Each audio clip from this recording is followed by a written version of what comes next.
से शांत हूँ जिनके गुणों के गान में वे वर्धमान महान जिन विचरे हमारे।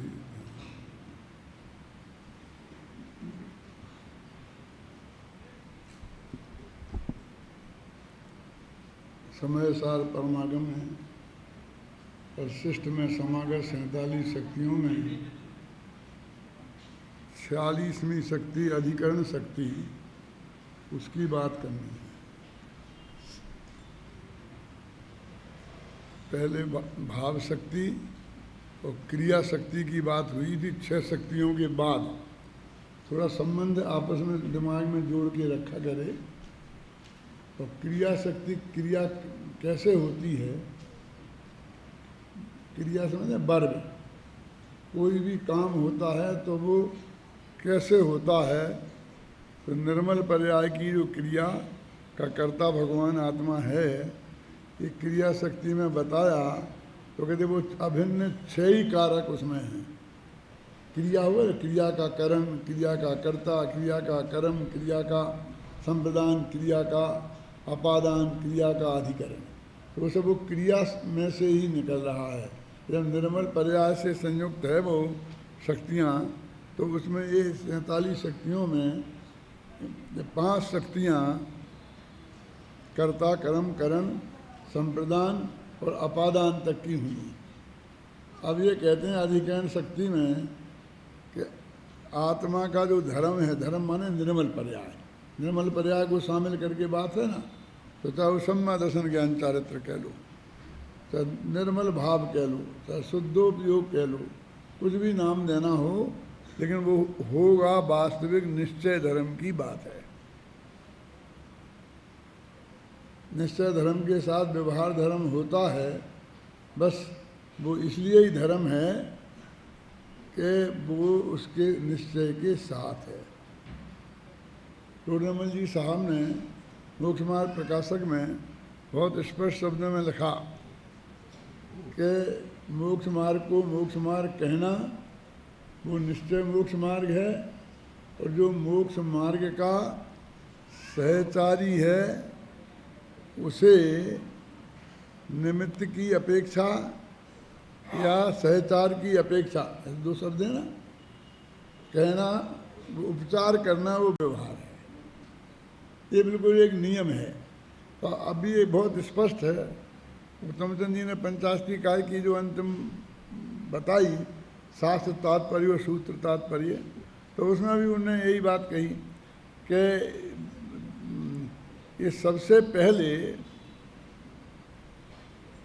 निश्चयाभास और व्यवहाराभास की चर्चा कहीं है तो वो पंचाशती काय में है।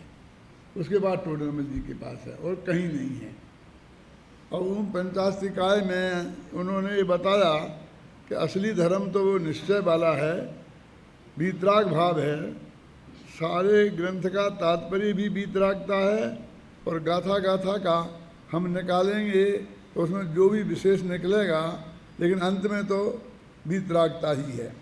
तो अब वो कहते थे राग को जो धर्म कहा है और जिसकी वजह से निश्चयाभासी इसकी बहुत उपेक्षा कर देते हैं कि वो जा कर के उनका निश्चय निश्चयाभास में परिणमित हो जाता है।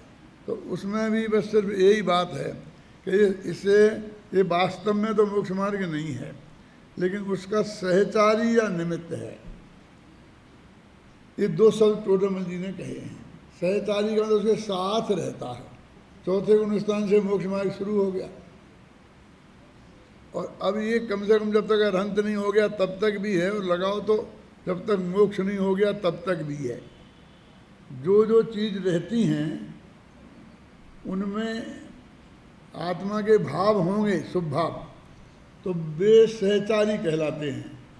और जो शरीर की क्रिया वगैरह हैं वो निमित्त कहलाते हैं, तो पर द्रव्य होने से। तो उनको जो हम व्यवहार मोक्ष मार्ग कहते हैं, या तो सहचारी होगा या वो निमित्त होगा।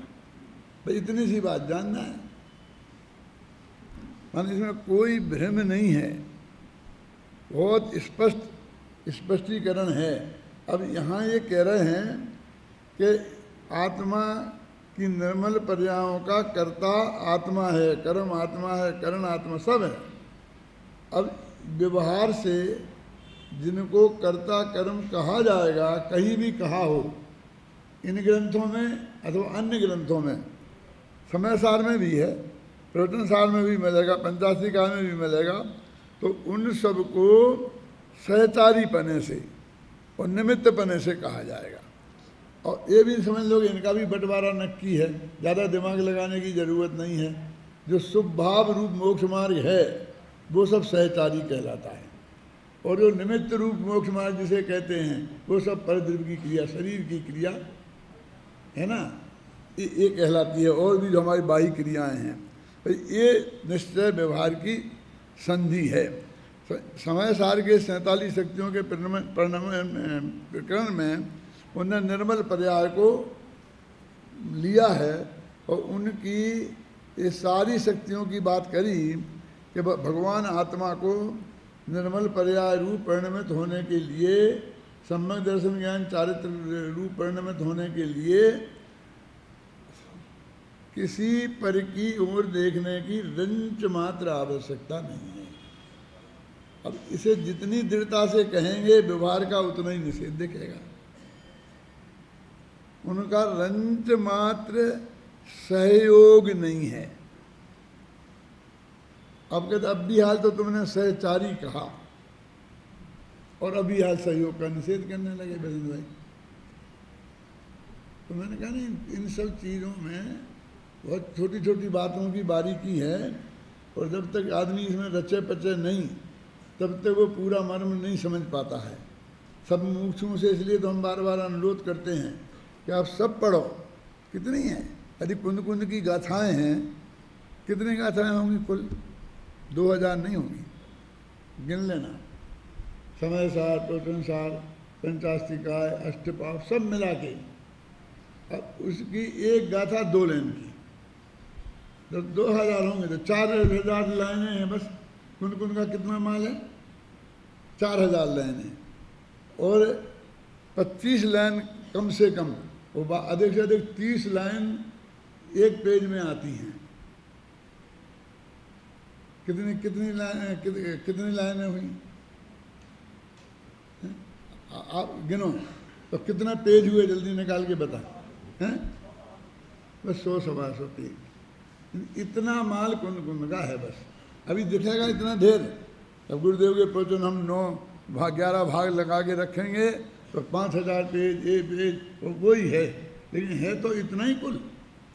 जैसे तत्वार सूत्र 10 पेज से ज़्यादा नहीं है, अपन ने छापा ना अंत में मूल। तो इसमें इन पे कितना लिखा है, कितने लोगों ने लिखा है, तुम्हारे हिंदी में कितने लोगों ने लिखा है, कितना उपलब्ध है? ऐसा उपलब्ध नहीं है कि तुम्हारा सारा मनुष्य निकल जाओ, तुम पढ़ नहीं पाओ। अभी जयचंद जी छाबड़ा हैं, प्राचीन में टोडरमल हैं, 1-2 विद्वान और हैं प्राचीन में, बाकी तो भजन और स्तुतियों वाले हैं। अभी अब वर्तमान में पूज्य गुरुदेव श्री हैं, थोड़ा मैंने लिखा, थोड़ा उत्तमचंद जी ने लिखा, तो इतना तो ऐसा उपलब्ध है, 1 साल में पढ़ ले सकते हो। ये फिर किसे पढ़ना हो किसे नहीं पढ़ने का विकल्प क्यों उठाते हो? मैं तो जब लिखता हूँ ना, अध्ययन करता हूँ, तो जितने भी समय सार, जितने भी टीकाएँ उपलब्ध हैं, वो विरोधी से विरोधी विद्वान की, बरनी जी की भी, मोतीचंद है, मोतीचंद आप समझ गए ना, उसने संस्कृत में टीका लिखी, आपने देखी हो तो मेरे उसमें रखी है ड्रॉज में, जा करके देखना। मैं उसे अपने सामने ही रखता हूँ, तो जिस गाथा का लिखता हूँ तो उसको भी देखता हूँ। कितना है, इतना है नहीं जो बोझा हो, इसलिए बहुत हो गया, इसका तो हो गया था। मैं कहता हूँ अभी हमने 2 लोगों ने लिखा है, अभी और ये 750 क्या करेंगे? मैं कहता हूँ और 750 ही लिखो। मैं सच्चे दिल से कहता हूँ, क्यों? जिसमें जान होगी वो जिंदा रहेगा। पहले भी बहुत लिखा लोगों ने, और जिंदा के लिए जयचंद छाबड़ा का और टोडरमल जी का है, बाकी का नहीं है। ऐसा नहीं है लिखा नहीं गया। 1000 वर्ष तक समय सार पर कुछ लिखा नहीं गया हो और अमृतचंद्र ने लिखा, ऐसा नहीं है। सैकड़ों लोगों ने लिखा है, लेकिन अमृतचंद्र का इतना सशक्त था कि जब वो सामने आया तो लोगों ने उधर और लोगों को छोड़ दिया। उन लोगों की बात को फिर उन्होंने नहीं अपनाया, उस अमृतचंद्र पर विलट्टू हो गए। जैसे ने अलग स्टाइल से लिखा, व्याकरण बताया, उसका भाषा की व्युत्पत्ति बताई, फिर ऑटोमेटिक अंतर होता है कि नहीं होता है। तो वो इसलिए जयसेन जिंदा है, मेरा मतलब समझे ना। अमृतचंद्र में तो वैसे ही बहुत ताकत है। अब कल ही एक आदमी ने आके मेरे से कहा, मुझे पता नहीं था, मेरा ध्यान भी नहीं था कि गुरुदेव श्री का प्रवचन में सब बात बहुत स्पष्ट आ जाती है, लेकिन आप उसका व्याकरण और न्याय और नय और ये भी बता देते हो। मुझे ध्यान नहीं था सचमुच, इतना कोई इस टाइप का अंतर किया जा सकता है। अब स्टाइल है कि वो शब्दों के महत्वपूर्ण शब्द आते हैं तो उसको बताने का भाव आता है तो बता देते हैं। तो मेरे कहने का मतलब ये है कि हम कोई ज़्यादा नहीं होता, ये सोच के कि एक हो गया अब मुझे इस पे करने की ज़रूरत नहीं है, ये बात सही नहीं है। इस दृष्टि से कभी किसी को सोचना ही नहीं चाहिए। तो अभी ये मैं बता रहा था कि ये शक्ति जो हैं अधिकरण शक्ति तक, ये कहते सारा आधार ये आत्मा ही है। क्या का सम्यक दर्शन ज्ञान चाहत रूप निर्मल पर्याय को प्रकट करने का, कोई परद्रव्य नहीं है। तो ये परद्रव्य से और विकारी भाव में शुभ भाव मुख्य रूप से, इनसे दृष्टि हटाने के लिए ये 47 शक्तियां हैं। निर्मल पर्याय को करता तो हो ही तुम। अब इनका कोई सहयोग नहीं है। अब इसे इतनी दृढ़ता से बताने के लिए उन्हें कितनी शक्तियों की रचना की और कितना उसको विस्तार से समझाया। अब इसमें तो वो आएगा ही उसका निषेध है शुभ भाव रूप धर्म का। एक बात मैं और आपको बता दूं बहुत स्पष्ट, शायद मैंने एक दफ़ा बताई थी, फिर कहता हूँ कि साहब वो भरत चक्रवर्ती को ऐसा हो गया और कपड़े ही खोलते केवल ज्ञान हो गया और उनको ये हुआ और उनके सगे पिता को 1000 वर्ष लग गए। तो ये जो मुनियों की मुनि धर्म है ना, उसमें 5 महाव्रत और फिर ईर्या समिति, भाषा समिति, फिर समितियाँ, फिर और बहुत चीज़ें हैं 28 मूल गुणों में। अब उनने 28 मूल गुण कहाँ पाले? ईर्या समिति विरोध से चले ही नहीं। वो कौन? भरत। क्योंकि चले ही नहीं, बैठे बस केवल ज्ञान हो गया, बोले ही नहीं। तो भाषा समिति कहाँ पाली? येषणा समिति, आहार ही नहीं किया तो येषणा समिति कहाँ पाली? आदान निक्षेपण, पिछी कमंडल उठाना रखना शास्त्र, लेकिन ये काम ही नहीं हुआ तो आदान निक्षेपण समिति कहाँ पाली? और प्रतिष्ठापना समिति में मलमूत्र का क्षेपण करना। तो 5 ही समितियाँ नहीं हैं उनके, ऐसा वो व्यवहार धर्म रह गया। कुछ लोग तो कहते हैं देखो व्यवहार धर्म के बिना ही हो गया, इसलिए व्यवहार धर्म मोक्ष मार्ग नहीं है, इसी तर्क से ये सिद्ध करते हैं। और कुछ लोग ये कहते हैं कि भाई ये इतनी कमी रह गई उनमें, और ऋषभदेव ने दोनों पाले। फिर और चतुर पंडित मिलते हैं तो वो कहते हैं उन्हें जगत को मार्ग बताना था। यद्यपि तीर्थंकर को आहार करने की जरूरत नहीं है, बिना आहार के भी रह सकते हैं। अरे तीर्थंकर नहीं, हर मोक्ष जाने वाला रह सकता है, क्योंकि दोनों के बच्चे सब नाराज सेना ने, उसके बिना तो मोक्ष जाता नहीं है। अगला तीर्थंकर की बात नहीं दादा, यानी भोजन नहीं ले रहे हैं बिल्कुल भी तो भी चल सकता है। तो वे सब जगत को सिखाने के लिए आहार को निकलते थे। हमारी ऐसी आदत हो गई कि जो महापुरुष हैं यदि उसमें कोई कमी वाली बात दिखाई देती है, कमी होती नहीं, तो हम उसे बचाने के लिए 2-3 हथियार काम में लेते हैं। वो ऐसा नियोग है, भरत चक्रवर्ती को का तो नियोग था, उसे तो वो करना ही पड़ा, वो करना थोड़ी चाहता था। फिर आदिनाथ को तो वो तो जगत को बताने के लिए आहार इनको जाना ही पड़ा। ऐसा नहीं है, शास्त्र में लिखा बता सकते हैं आप, लेकिन एक दफे आप सोचो गंभीरता से, ये सब काम दूसरों के लिए किया। बहुत लोग कहते हैं भगवान महावीर ने दीक्षा जगत में होने वाली हिंसा को रोकने के लिए, क्योंकि नरवेग यज्ञ होते थे, पशुओं के यज्ञ होते थे, उस हिंसा को रोकने के लिए उन्होंने दीक्षा ली। ये बात सत्य है। यदि उस हिंसा को रोकने के लिए दीक्षा काय को लेते, राजा थे ना, पहले तो ऑर्डर से जितना में उनका राज्य था उतने में तो बंद कर देते, रोकते। 12 साल के लिए बिल्कुल चुप्पी साध कर और आत्मा में लीन होने हो गए तो 12 साल में कितने पशु मर गए होंगे। श्वेतांबर तो और आगे बढ़ गए, उनने तो वहाँ भेज दिया घर घर, जाओ वहाँ पकड़ लिया, उन्हें रोका, गाय को बचाया। अरे भगवान महावीर आदिनाथ ने किसी ने दीक्षा दूसरों के लिए नहीं ली, स्वयं के लिए ली। मैं ये कहना चाहता हूँ बहुत दृढ़ता के साथ कि ऋषभ देव को भूख लगी और भोजन के विकल्प से ही वो आहार लगो निकले, किसी कोई मार्ग को बताने के लिए नहीं निकली। महावीर ने दीक्षा ली, वो अपने आत्म कल्याण के लिए ही ली, किसी दूसरों की वजह, किसी लौकिक परिस्थिति की वजह से उनने ये काम नहीं किया। हर चीज़ को, हर आदमी के महान चीज़ को, मेरी समझ में एक बात नहीं आती है कि जिसने जो किया उसमें ये बाहर के कारण खोजने की ज़रूरत है। बोलो कैसे? सोनिया गांधी ने बेटे की धमकी के कारण प्रधानमंत्री पद नहीं लिया, कोई इटली की थी तो बहुत विरोध होता इसलिए नहीं लिया। बस इतनी सी बात है कि उसके पास बहुमत था, वो बहुमत की चुनी हुई नेता हो गई थी और उसने नहीं लिया, इतना पर्याप्त नहीं है।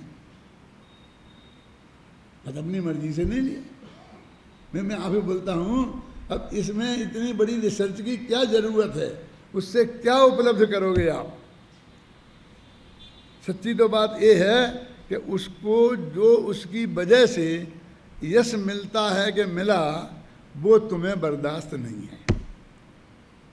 बस इतनी ये बात को जरूर प्रसिद्ध करता है वो। माने उसने जो किया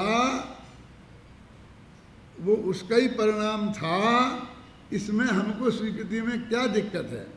अब मैं ये बात इस संदर्भ में बताना चाहता हूँ कि इसको व्यवहार धर्म क्यों कहा। तो चौथे गुणस्थान से मोक्ष मार्ग शुरू होता है। अब जो चौथे में था और वो सारे गुणस्थान पार करके अंतर मुहूर्त में 13वें में पहुंच गया, तो जिनवाणी के विरुद्ध गया क्या? कोई करुणानियोग को विरुद्ध गया क्या? करुणानियोग की जो शर्त है कि इतने इतने मुहूर्त मिलना चाहिए, लगना चाहिए, क्यों है ना? इस श्रेणी में इतना, एक मुहूर्त इसका, एक मुहूर्त इसका, एक मुहूर्त इसका, ऐसे 6, 7, 8 मुहूर्त होते हैं और सब मिला करके भी एक मुहूर्त।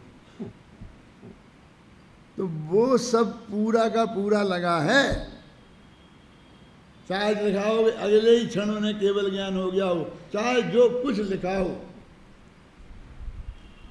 उसका अर्थ ये है कि जो नियम और मर्यादा है वो सब पूरी हुई, और जो नहीं हुई वो मोक्ष मार्ग में जरूरी है ही नहीं। अब जबरदस्ती हमने उसे जरूरी मान लिया, उसे बहुत बड़ा धर्म मान लिया, और वो नहीं हुआ तो उसकी कमी बताने लग गए। ये जो उनकी कमी है, टोडरमा जी ने कितना क्लियर लिख दिया कि जिसके बिना भी मोक्ष हो जाए और होने पर भी नहीं हो, उसको भी मोक्ष मार्ग कहने की परंपरा है। लिखा कि नहीं लिखा? अब जिसके बिना भी हो जाए और होने पर भी नहीं हो, वो कैसा कारण होगा? अब वो जो भरत चक्रवर्ती और आदिनाथ में फर्क है, तो उन्हीं चीज़ों का फर्क है कि जिनके बिना भी मोक्ष हो जाए और होने पर भी नहीं हो। और जिनके होने पर भी, जिसके बिना हो गया भरत का उदाहरण, और होने पर भी आदिनाथ को 1000 वर्ष पहले नहीं हुआ, ये दोनों उदाहरण वहाँ मिल गए। तो ये जिनवाणी में ऐसा लिखने का आधार क्या है, क्राइटेरिया क्या है, कहाँ लिखें, क्यों लिखें, क्या लिखें? तो मैं बताता हूँ कि चौथे गुण स्थान से लेकर और 13वें गुण स्थान तक पहुँचने में कम से कम काल अंतर मुहूर्त लगता है, और उसमें 8-10 अंतर मुहूर्त होते हैं एक बड़े बड़े अंतर मुहूर्त में। और अधिक से अधिक काल कितना लगता है वो भी निकाला जा सकता है, लेकिन वो अरबों बरस से कम नहीं होगा, अंदाज़ा लगाता हूँ। क्योंकि वो जो आदमी उसी भव से मोक्ष जाएगा, मान लो कि वो सर्वार सिद्धि से आया, तो 33 सागर तो वही हो गए चौथे गुण स्थान में रहते रहते, तो कितना लंबा काल हो गया।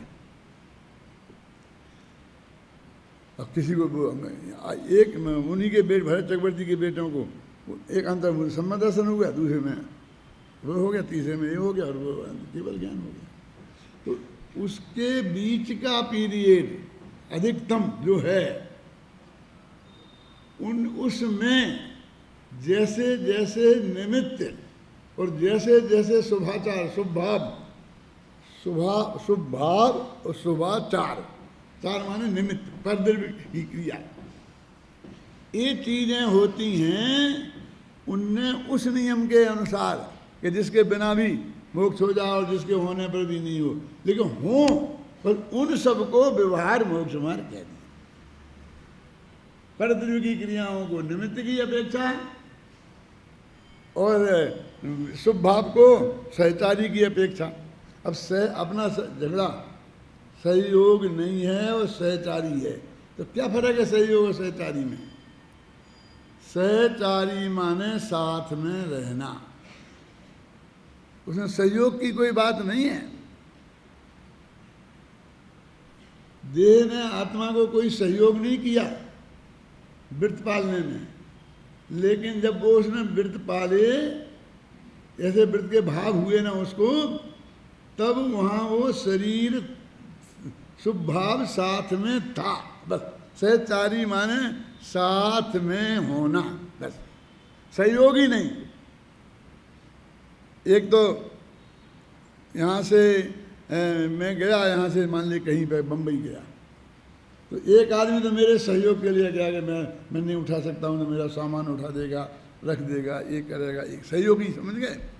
और सहचारी कि तुम मिल गए एयरपोर्ट पे कि आप क्या बम्बई, मैं भी बम्बई जा रहा हूँ, और भाग्य से देखा तो सीट भी बगल में ही है, बस।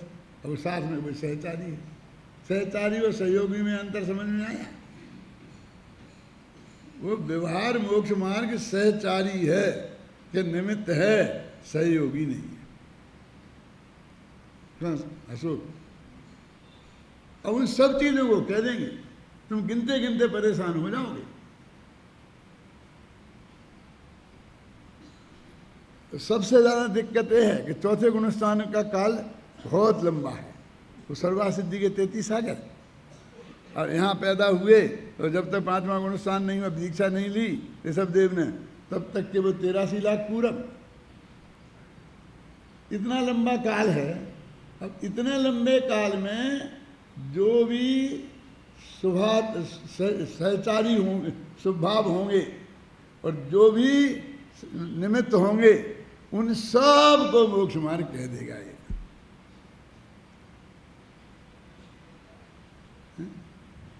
अब वो तुम्हारी इस थाली का माल इस थाली में ट्रांसफर करना, उसे भी कह देगा। और बिल्कुल प्योर जड़ की क्रिया है। कोई जब निश्चय वाला समझाएगा तो वो कहेगा कि तुम्हें जो पुण्य धर्म होना बाद का, तुम जी पुण्य जो भी लगा है वो इस थाली का माल इस थाली में ट्रांसफर हुआ, इसके कारण रंच मात्र भी, आप समझ गए ना, पुण्य नहीं लगा। जितना भी लगा है वो उस वक्त के शुभ भाव के कारण लगा है। वो जो वितराग परिणति है उस वक्त अनंतानुबंधी किसा का अभाव, उसके कारण भी नहीं बंधा पुण्य। वो तो कर्म को काटने का काम करती है। तो अब इतना, अब उससे रंच मात्र कुछ हुआ नहीं, लेकिन वो क्रिया उस शुभ भाव के साथ होती है, तो उसे भी धर्म कह देंगे, उसे भी कर्म काटने वाला कह देंगे, और ये कह देंगे भव भव के पाप कट जाते हैं और ऐसा हो जाता है और ऐसा हो जाता है, और बस। अब हमने गहराई समझी नहीं, और अब बस एक दो बादाम पे लड़ते हैं। वो क्या समझता है कि मैं 2 बादाम ज़्यादा चढ़ा दूंगा तो मुझे ज़्यादा पुण्य बन जाएगा, वैसे ये कम चढ़ाएगा तो इसे कम बनेगा। कोई बादाम भी उसके घर की नहीं है, तो मंदिर में से ही उठाई।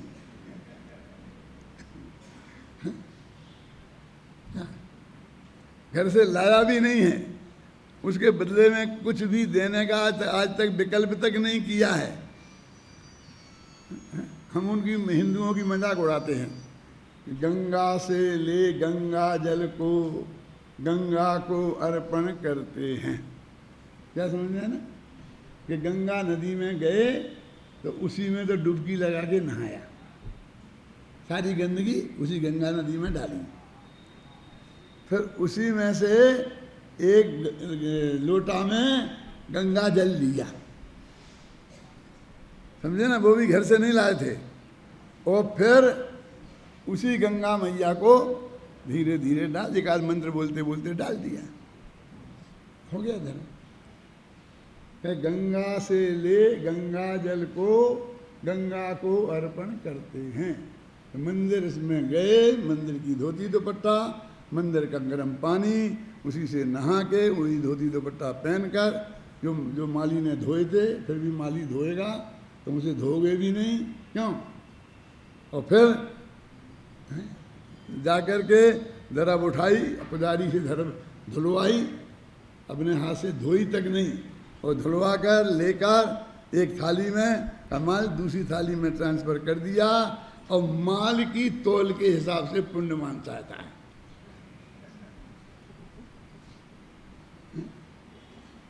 द्रव्य पूजा और वहाँ पूजा का दादा ने बहुत लिखा है, मैंने एक दिन व्याख्यान में भी आया था, मैंने सुना है अभी, क्यों बहुत विस्तार से आया था ना, कि क्या होती है द्रव्य पूजा।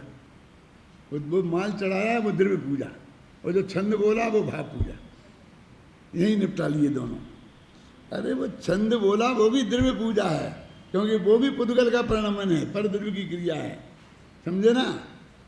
अरे मन में जो भाव हुए वे विचार, वे भी पुद्गल की क्रिया है, क्योंकि मन पर अज्ञान जान लेता है, तदनंत भागे मना पर्य से उन विकल्पों को। ये सब है अपने यहाँ लिखा है। भाव पूजा माने क्या, तो वे जाके कहेंगे शुद्धोपयोग माने भाव पूजा। भाव स्तुति को जाके देख लो आप, वो ये कहेंगे। हम वहाँ पहुँचते ही नहीं, इस द्रव्य में ऐसा ही कुछ यहाँ बांट के कुछ यहाँ बांट के इसी में खेलते रहते हैं। बहुत बताई थी उस दिन वो स्तुति ये है कि कोई तो कह रहा निज मनो मणि भाजन भार्या, उसका अर्थ भी कितने लोग समझते हैं, मन रूपी मणि के बर्तन में जो वो आप पवित्र भावों का जल भर के मैंने पूजा की, वो भाव पूजा हो गई। अरे वो मणि जल वो सब क्या है, कह रही दूसरा वो ऐसा कहने लग गया कि ये पूजा की नहीं जा सकती है, ये जल मैंने चढ़ाया है, ये जल तो हजारों मछलियों का जूठा है, और मछलियों ने वहीं लेटरिन बाथरूम भी किया था, और उसका प्रसव भी उसी जल में हुआ था। ये इतना गंदा जल, ये भगवान इसे तुम्हें कैसे चढ़ाया जा सकता है? भगवान ये कह रहा है चढ़ाया जा रहा है, तो इसलिए मैं जल नहीं चढ़ा रहा हूँ, वो भाव पूजा हो जाएगी। ये तो द्रव्य पूजा की आलोचना हुई। अब देखो व्यवहार धर्म, व्यवहार मोक्ष मार्ग, ये मोक्ष मार्ग में टोडरमल जी ने लिखा है। मैं पूछ सकता हूँ, अपने विद्यार्थियों से पूछूंगा, आपको तकलीफ नहीं दूंगा। कौन कौन बोलेगा? हाथ उठाओ। विद्यार्थियों में क्या क्या हुआ, व्यवहार मोक्ष मार्ग क्या है, ये मैंने जो अभी बताया है उसमें से जानना है। अब तो मुझे बहुत बड़ा कारण मिल गया कि मैं दोबारा उसको रिपीट कर सकता हूँ। नहीं करता तो कि उसी को लगा दिए, फिर घोट रहे। देखो भाई कि जब वो चौथे गुण स्थान में सम्यक दर्शन की प्राप्ति हो गई और मोक्ष मार्ग शुरू हो गया, और जब तक केवल ज्ञान नहीं हुआ कि मोक्ष नहीं हुआ, तब तक जितना भी उसके साथ में स्वभाव होगा, वो सहचारी की अपेक्षा वो और निमित्त की अपेक्षा जितनी भी जड़ की क्रिया होगी वो, उसको व्यवहार मोक्ष मार्ग कहते हैं। अब आगे समझ में क्या नहीं? अब नहीं पूछूंगा क्योंकि तुम्हारी और मेरी दोनों की इज्जत जाएगी। समझ गया? इतना सी बात है, बहुत अत्यंत संक्षेप में, इसमें कोई ऐसा मीन में की गुंजाइश नहीं है, हैं? बस हम चाहे यहाँ लगा लें, चाहे जैसा घटित कर लें, उसमें कोई दिक्कत नहीं है। अच्छा, अभी उतनी बात रह गई थी, कौन सा? सहचारी। तो सहचारी में क्या बताया था? साथ में रहने वाला सहयोगी नहीं। सहयोगी बनता ही तो वो कर्ता बन जाएगा, वो अपने को कर्ता बनने का दावा करने लग जाएगा।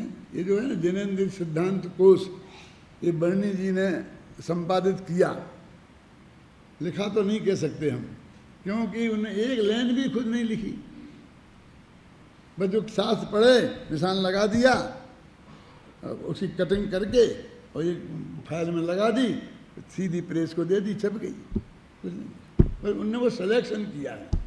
अब उस सिलेक्शन में वो पेज वेज लगा करके उसे गोंद गोंद चिपका के फाइल में लगाने का काम साथ में बेन कौशल जी ने भी किया। कौशल जी ने दावा ठोक दिया कि मेरा नाम भी साथ में लिखो। जिन्हें सिद्धांत कोश की करता बर्नी जी के साथ में हूँ, बर्नी जी ने नहीं लिखा तो झगड़ा हो गया।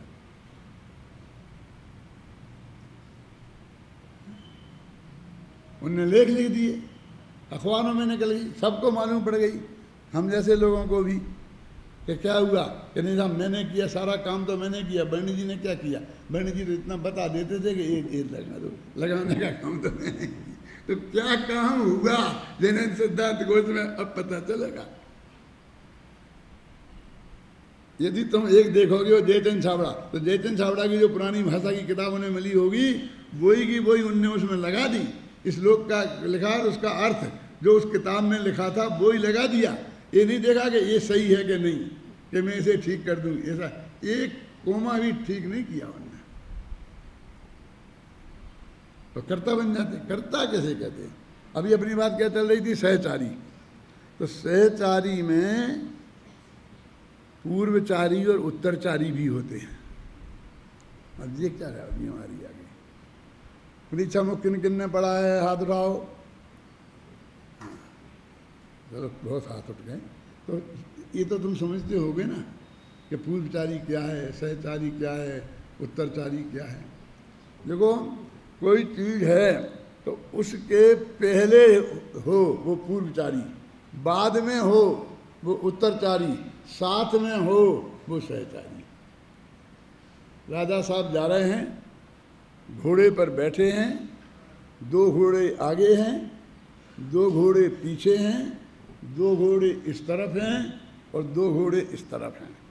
अब बताओ कितने घोड़े हैं और कितने सहचारी हैं, कितने पूर्वचारी हैं, कितने उत्तरचारी हैं? समझ में आया?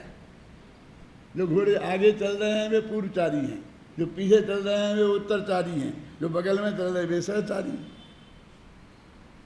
जैसे भी जो हमारे शुद्धोपयोग में हम गए, सुनो, तो उसके पहले जो शुभ भाव थे वे पूर्वचारी, अब हम शुद्धोपयोग से फिर शुभ भाव में आए तो वे जो भाव हैं वे उत्तरचारी। और अब ये कठिन काम कि जब शुद्धोपयोग हुआ तो वो 7वां गुणस्थान हुआ, 8वां सुन लो, लेकिन 13वां तो नहीं हुआ, मोक्ष तो नहीं हुआ। तो कुछ तो कमजोरी रही ना, वहाँ कुछ शुभ भाव विद्यमान है क्या नहीं? वो सहचारी। जिन प्रकृतियों का बंध हो रहा है उत्तम चंद जी, वे प्रकृतियाँ वहाँ विद्यमान है, वो भाव शुभ भाव विद्यमान है क्या नहीं?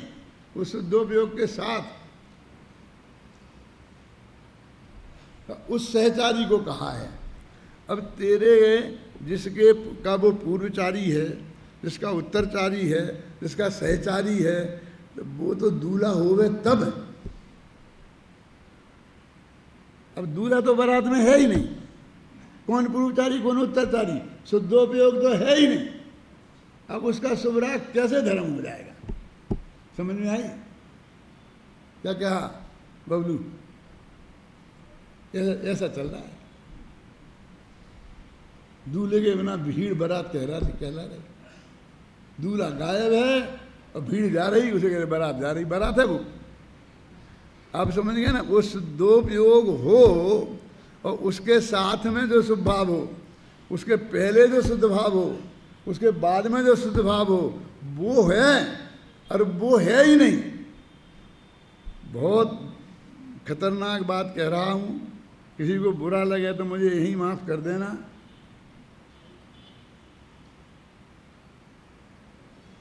बोलो कितने लोगों को शुद्धोपयोग है?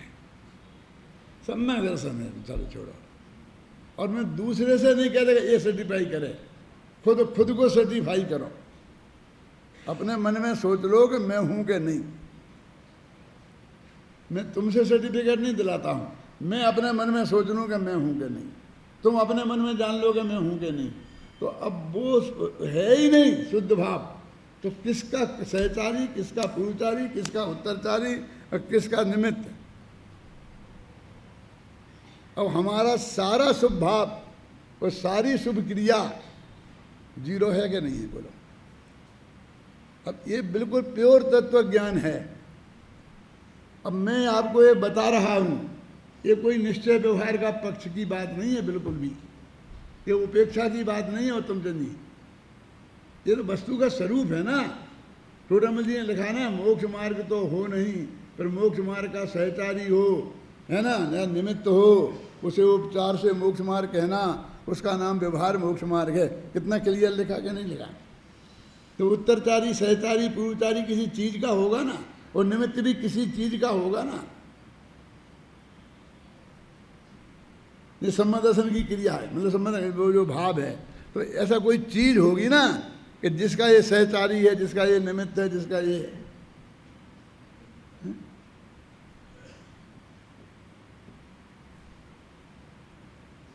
ये तो वस्तु के स्वरूप का प्रतिपादन है कि हम देखें तो कि हमने जिनको बहुत बड़ी संपत्ति समझकर अपनी तिजोरी में कैद करके रख दिया है, सात तालों के भीत, और यदि वो चोरी हो जाए तो हमें हार्ट अटैक हो जाए और हम मर जाएंगे। एक दफे उन्हें निकलवा कर किसी जबेरी से परखवा तो लो कि उनकी क्या है, वो नकली हैं कि असली हैं।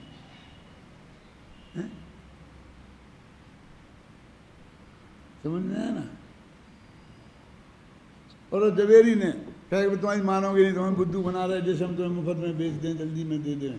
कुछ नहीं, ये मशीन आई है अमेरिका से, अब इसमें रख दो तो उसकी सारी डिटेल इधर इस पर आ जाएगी और तुम पढ़ लेना।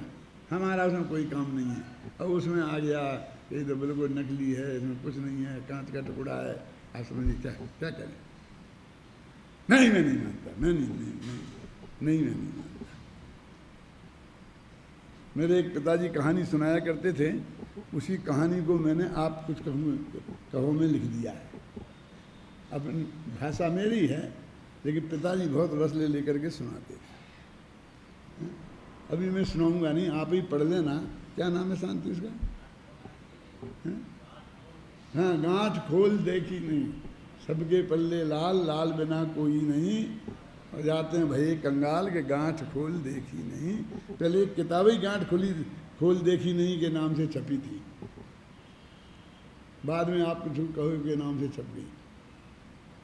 3 कहानियां छपी थी उसमें, गांठ खोल देखी नहीं में। पढ़ लेना, मैं नहीं अभी सुनाऊंगा। तो अभी ये निश्चय व्यवहार समझ में आया कुछ? ये बिल्कुल हाथ पे रखे हुए आंवले जैसा स्पष्ट है। इसमें किसी को कि हमने नमक मिर्च लगा दिया है, कि हमने कोई तरकीब से समझा दिया है, ऐसा कुछ है नहीं।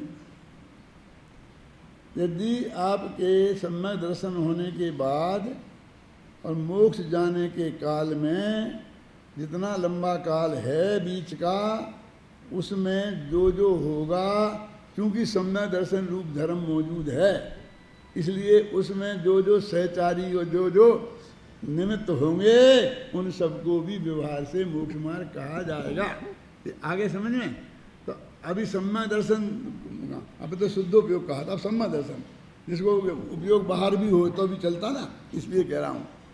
अब इतने से नक्की कर लो कि सम्यक दर्शन जिसे हो उसका ये पूजा पाठ यात्रा दान शुभ भाव सामायिक जो भी क्रियाएं आप समझ लो, ये सब व्यवहार से धर्म हैं क्या? सब है, सब सामान्य, ऐसा कोई भेदभाव उसमें नहीं कर रहे हैं। संबंधी कहाँ कह रहे हो उन्हें, वे कहाँ कह रहे? अभी तो तुम फिर उसका कैसा नियम है, तो उसके पहले उसका निमित्त वो, उसका निमित्त वो, साले का साला, साले का साला, साले का साला, साले का साला, वो कौन है अपना बोलो? वो भी साला ही होगा और कौन होगा अपने बुंदेलखंड में? क्यों यहाँ नहीं कहते, यहाँ तो वो अपना भाई जो अपनी जो समझे ना, अपने भाई भाभी का भाई भी साला नहीं है। अब अपने बुंदेलखंड में तो कितने साले होते हैं, सारा गांव साला हो जाता है। एक गांव की लड़की क्या रहा शादी करके सारा गांव साला हो जाता है।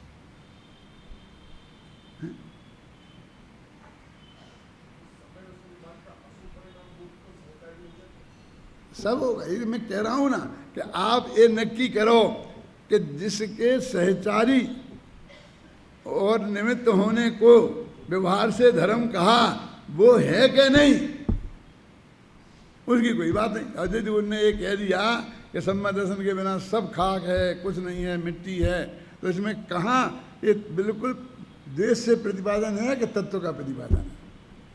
उसने आपको वस्तु का स्वरूप बताया कि वो निश्चय की पार्टी का है, इसलिए व्यवहार को उसने खराब बताया। फिर तो क्या करा, तो हर एक को तुम पक्षपात के उसमें डाल दोगे।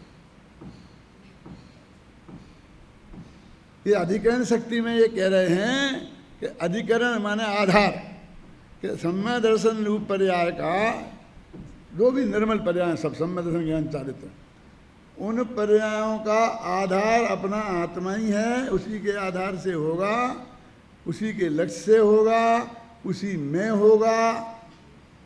रंच मात्र भी पर द्रव्य की और विकार की जरूरत नहीं है। पर द्रव्य की जरूरत नहीं माने निमित्त नहीं, क्या कुछ भी काम नहीं है, और दूसरा शब्द क्या बोला था? विकार की जरूरत नहीं है, तो शुभ भाव विकार है। यदि सम्यक दर्शन है तो वो शुभ भाव को भी धर्म कह देंगे, और सम्यक दर्शन है तो वो इस थाली का माल इस थाली में ट्रांसफर हुआ उसे भी धर्म कह देंगे व्यवहार से। लेकिन वो अंदर नहीं है तो फिर नहीं कहेंगे।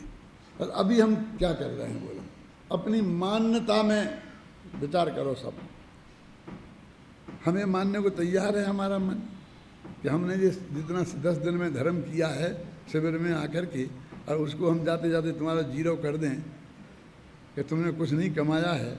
क्यों? अभी ये कहने वाला हूँ मैं कि आप लोग आए, आपने बहुत मेहनत की, सबने बहुत प्रेम से समझा, शांति से आप रहे, इसलिए बहुत बड़ा काम किया है, और आपका संसार का निकट किनारा निकट आगे आए तो तुम खुश हो जाओगे। वो उपचार होगा, और अभी जो मैं कह रहा हूँ वो तत्व प्रतिपादन है। वो कहते कर्ता कर्म करण संप्रदान अपादान अधिकरण सब कुछ एक आत्मा है। वो कुछ उसको कोई तो बनाओ। क्यों? सोनगढ़ में पूज्य गुरुदेव श्री विराजमान थे, वे क्या थे? क्या थे वहाँ के? क्या थे वे? अध्यक्ष, मंत्री, महामंत्री, कोषाध्यक्ष, क्या थे? कुछ नहीं, क्या सब कुछ? और कोई भी कुछ नहीं था। क्या वहाँ ऐसा नहीं था कि राम जी भाई फलाध्यक्ष है, फलाने वाला उपाध्यक्ष है, कुछ नहीं, और कोई भी कुछ नहीं था, बस सब कुछ वो थे। क्या? और कोई को विकल्प भी नहीं आता था कि यहाँ का कौन क्या है। कि साहब गुरुदेव के कान में डाल दो और फिर जो गुरुदेव का जो हो आज्ञा हो वो कर दो बस खत्म। कि मैं मना कर दें तो क्या पूछ रहा, फिर क्या, फिर इसमें पूछने का क्या है? क्यों? उनके सामने अपन ने कोई बात कही और उन्होंने जरा भी अरुचि प्रकट कर दी तो फिर कोई ये सोचता है कि नहीं नहीं मैं तो नहीं है, यदि यहाँ नहीं करने देंगे तो मैं बाहर जाके करूँगा। इसके बाहर तो नहीं है उनका, मैं रेलवे स्टेशन पे करूँगा। अभी क्या करेंगे? उनने यहाँ के पर्चे बांटने को मना कर दिया, मैं जाके रेलवे स्टेशन पे पर्चे बांटूंगा। ऐसा है? वो गुरुदेव के भगत कोई ऐसा करेगा? क्यों? क्या है? अरे मूल चीज तो होए तो सब कुछ है ना। क्यों? बारात में बोलते ना, ये कौन है मामा, ये कौन है फूफा, ये कौन है पिताजी, ये कौन है, ये सब। लेकिन किसके? कोई पूछता है? कोई पूछता है? उसका सबका एक अर्थ होता है कि दूल्हे के। और दूल्हा कौन है? अभी देखो हम कितने कितने महान लोग हैं कि नेमिनाथ बेचारे को बैराग हो गया। अब मैं ज़्यादा डिटेल में नहीं जाऊंगा यहाँ। और वे बेचारे चले गए, जब हुआ तब चले गए, दीक्षा ले गए, दीक्षा ले ली। अब हम सब बैठ के पंचायत में उनको अदालत में खड़ा करते हैं। उनने गलती की, दूसरे की बेटी का ध्यान नहीं रखा, आखिरकार वो तेल चढ़ी बेटी बैठी रही, हल्दी लगी बैठी रही, ऐसा नहीं हो सकता है, ऐसा नहीं होना चाहिए था, है ना? क्यों? अरे क्या नहीं होना चाहिए था? बैराग नहीं होना चाहिए था, दीक्षा नहीं लेना चाहिए था। क्या कह रहा है तुम? कि नहीं नहीं वो बात है उसकी, कोई बात हो, क्यों कि मोक्ष नहीं जाना चाहिए। आज शादी कर ली, कल मोक्ष जा रहे विभिन्न कुछ अपने जीवन धर। कौन है, क्या नाम है उनका? चार कभी शाम को शादी करी और सुबह दीक्षा लेके चले गए। कि नहीं ऐसा नहीं करना चाहिए, ये बहुत गलत है एकदम, हैं? उन पर केस चलना चाहिए। क्यों? अरे क्या है? मैं उसमें भी एक बहुत कहता, उसकी भी कहानी लिखने का मुझे भाव है, समय नहीं मिलेगा मुझे, लेकिन क्या मैं बता देता हूँ सबको, बच्चों तुम सुन लो, कभी लिख देना। ऐसा है कि सब लोग कहते हैं कि वे भी उनने सब तय कर लिया था पहले से कि अभी शादी कर लेते हैं और सुबह फिर तो हम दीक्षा ले लेंगे। उनने मान लिया था, उनको ऐसा था कि हम तो अपने रूप लावण्य में इतना फंसा लेंगे कि फिर ये दीक्षा भूल ही जाएगा, इसलिए वो होगी। अरे उनने ये सब तय करके शादी क्यों करी लड़कियों ने कि ये सुबह दीक्षा ले लेगा? कि उन्हें पक्का भरोसा था कि हम फंसा लेंगे, सब बदल जाएगा मामला। उनने क्यों दिया? क्योंकि इनने कह दी कि दीक्षा ले लेना, मुझे कोई बाधा ही नहीं। मैं कहता हूँ ये बात सही नहीं है, घबराना नहीं। क्यों?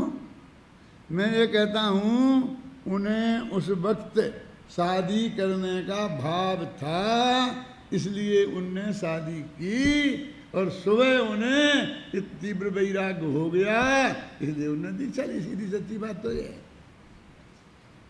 क्यों?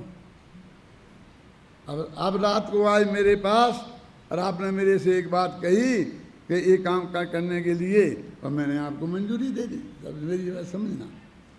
और सुबह नींद खुली तो मेरे विचार आया कि नहीं गलत हो गया है, अपन तो नहीं जा सकते हैं।